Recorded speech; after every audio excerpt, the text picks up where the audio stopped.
A brand new NASCAR mod is here in R Factor 2. Hello everybody, welcome back to a brand new video here on the channel. I hope you're all having a great day. Today we are racing the NASCAR Next Gen mod here at Charlotte Motor Speedway. As well, we'll be checking out the Charlotte Roval in today's video. This all new mod, link down below in the description. You can get it on Steam if you have R Factor 2 in the Steam Workshop. And currently it has only the 2023 paint schemes. Hopefully in the future we will see 2024, 2025 schemes and maybe through the mod or other mods itself on, say, a website like Race Department, that you might see some liveries pop up for this car. But saw this mod come out and wanted to make a video on it, and I am racing on 108% difficulty to show you guys this race. And in my first impressions with R Factor 2 Oval Racing Next Gen, it was kind of fun. There was certainly some moments that I definitely noticed some issues. I mean, obviously it's a game that's based around road course racing, so the oval racing isn't going to be perfect. You can see Joey Logano literally racing on the apron in front of us, but overall I was having enough of a good time to make myself want to come back. And one thing I was learning as I was racing this track here is tire wear against the AI is something you really have to pay attention to. You see me running about currently 22nd position, 21st, kind of hovering around P20, and I was trying to be really careful because when you hear that right there, you heard the tires squeal, so you're doing everything you can to not hear that sound in the corner. You're trying to put in the smallest input possible on your wheel so you avoid wearing out the tires, because as soon as those wheels are squealing, they are wearing more than, well, if they weren't. So you're trying to manage these tires, and that was something I noticed that was a legitimate thing here,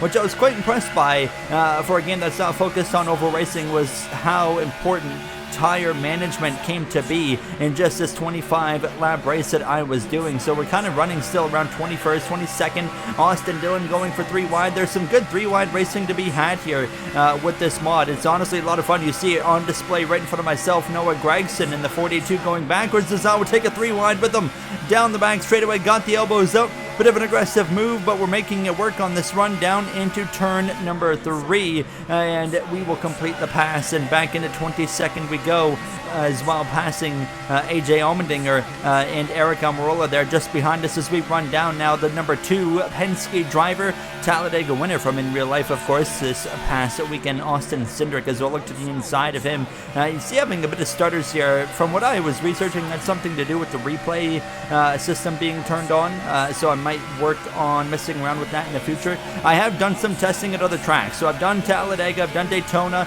Those are all track mods. Of course, they aren't standard in the game. Daytona actually does have its own version in the game, and I want to test that out. But there's a Talladega mod, Martinsville, Bristol, Circuit of the Americas, Watkins Glen. So there's some more videos I want to make with this mod, because there's enough fun to be had here. Now as we're actually going to get turned into the outside wall, Austin Cindric slowed down the front straightaway. Myself and Cole Custer in the 41 come together, and the caution flies. Drivers piling in. Yellow is out, and the 2 car, for whatever reason, checked up, and the 41 and myself kind of crammed into that space, and we crash into the outside wall. There's a flaw with, you know, this oval racing, is I don't know why in the world their 2 car would even consider doing that. So I had to come in and fix up some damage and get some fresh tires, because if you flat spot your tires after sliding them in this game, you feel it significantly in the wheel. It will vibrate like crazy. So we would end up getting restarted with only 9 laps of racing to go here. I actually had to ride around under full course caution for like 5 entire laps. It was certainly annoying as we would get back underway here, starting lap 16 of 25. I was actually kind of excited because I saw that nobody pitted, and now I was curious to see what kind of difference can fresh tires make against the AI here. We've only got 16, of course, laps on the AI tires, and now my, of course, tires are brand new. So how much of a difference is there going to be in lap time? Now, in some testing that I did, you really lose lap time if you wear out your tires, so you really got to manage them. Like there's over a second fall off, which is not necessarily realistic for the next gen car. Of course, tires really don't fall off a whole lot, which is unfortunate. As you can see, however, tires making a significant difference here. I mean, we are carving our way through the field, passing Gregson for 28, now going 3 wide with the 21 of Harrison Burton and Eric Almirola in the 10, up to P26. Cole Custer there in front of us, Austin Cindric as well. We are just continuing to carve our way forward here. So tires do mean quite a bit here with this mod. If you guys do play with it, maybe do some longer races. This is something to maybe keep in mind if you get a caution and obviously have an opportunity to, of course, come into the pits. So my AI difficulty, like I said, was 108% for the oval race. On the road course, I had to turn it down quite a bit, but we'll highlight that a little bit later on. But aggression, the mod and the tracks, the track mod specifically recommend running only about 55 to 50% aggression for the AI, and I followed that exactly just to, of course, see what it was like. But you can see, I mean, these guys, I mean, they're all over each other. They race each other hard, 3 wide moves. It's pretty cool, but what I'm noticing is they don't really crash each other, so that's something maybe I would like to see change. There's some mistakes and whatnot, and AI coming together and causing some accidents as we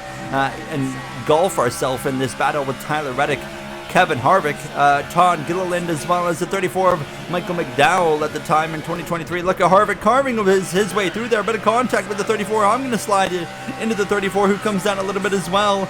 But we go through into 14th, and as we started the final lap here, passing Chris Buescher for 13th and immediately to the inside of the number 4. So with the fresh tire advantage over the last 10 laps, we were able to go all the way from 36th to 12th position into turn 3 for the final time. We'll clear Kevin Harvick, and it's going to be P12 as we exit turn 4.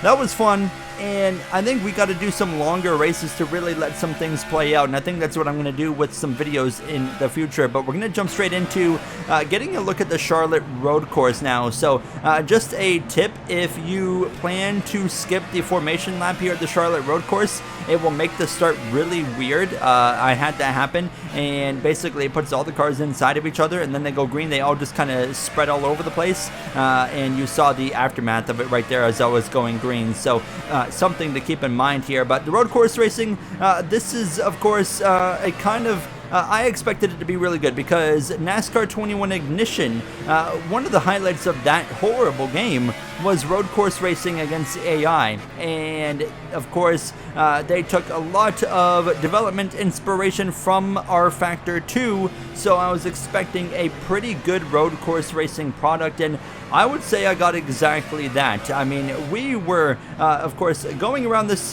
Charlotte road course and trying to navigate some traffic, but I'm going backwards early on. My difficulty, I had turned the difficulty down to 93%. Turned it way down, and I was still struggling to find some pace. But overall, the car was really fun to drive on this road course now, as you are really slipping and sliding around on some of the exits of these corners. You can see the AI, they're all over each other, and you got to be all over them, but you can see that tail whip there on the exit of that bus stop chicane. So you definitely got to be ready for the car to kind of kick out from under you if you're not playing with any assist on. I actually had traction control on low for this episode, and stability on low, just to kind of keep myself in check with my first impressions of this mod. So you can still though see I'm struggling for grip as we continue to fight with Allmendinger, Reddick to the outside of the Spire 7 of Corey LaJoie. But racing the AI, it's fun here. But one thing I was noticing, and this is something you can kind of change and fix yourself in the gearing, but the car, compared to the AI on the road courses, struggles to get up off the corner. You'll see every time right here. I mean, the AI, they're just able to go, where it takes me an extra second or so to kind of get the car going off of a corner. So that was one of the problems that I had noticed. And as well, one thing I've noticed is these cars are super fast. When we were looking back at the Charlotte Oval, I mean, we were absolutely hauling the mail upwards of 200 miles per hour, which unfortunately is not necessarily accurate with real life, of course, with the slower speeds of the next gen. So but I mean, that is an inaccuracy that I really like, because, I mean, we should be absolutely hauling in these next-gen cars in half horsepower. Unfortunately, we don't have that in real life as we continue to fight with these guys. So AI wasn't incredible at the Charlotte Road Course, though. I mean, they were still fun to race, like, they were good enough, but there were some moments there, you know, they check up quite early on the exit of Oval 4. That could just be because of the difficulty setting that I have, but I felt like if I went any higher, I would really struggle. But I really started to figure things out here and start moving my way forward, passing the 91 of Kimi Räikkönen for Project 91, Jensen Button there, 2 former world champions of Formula 1 we have gone by in the last couple of corners. We clear the Rick Ware driver, and now we would follow Chase Elliott, who was making a move to the left side of the 84 Carvana machine of Jimmy Johnson. And Elliott's carving his way forward, so we're all over the back of the 84. One thing I have noticed here is it's hard to lay the bumper to someone and knock them out of the way. It's not impossible. I have been able to do it, but it's certainly not easy as we continue to follow this 9 car of Chase Elliott. And we were already coming up on 2 laps to go in this race. Only did 5 laps just to kind of get a sample. But one video I definitely plan on making is a road course episode in the rain, and maybe even a short track flat oval in the rain, something like that, and as well experimenting with some longer races, because there's some fun, like I said, to be had with this mod that I definitely want to, you know, show you guys going forward. As we're to the inside of the 13, actually contact the 13, turns left on us and completely unstabilizes the car, and we get shot off the racetrack. We have to come back on. I don't think that was on me. I'm pretty sure that was on the 13. And we recover all the way down in 35th position. And that ruined our little 5-lap race there. As the AI certainly, at times, you know, don't give you a lot of room to make some moves. So, I mean, and that could be down to just the aggression of the AI, but you can see, I mean, I had a bit of a stutter as I sailed off into the bus stop right there, but that's an issue I've always had with R-Factor for the last few years. Like I said, I've kind of narrowed it down to what I think it is with the replays, so hopefully we can change that. As we pass the 54 of Ty Gibbs on the final lap, he actually crosses me over. He's back up my right side, side by side, trying to not get up on the curbing because it'll spin our tires, and we were okay. We would stay ahead of the Monster Energy Toyota Camry. Now as we bang off the concrete barrier, nearly into the left side barrier, as now we struggle to get going here in Oval 1. Gibbs back to the inside, he'll pass us, and now we'll get back in line behind him.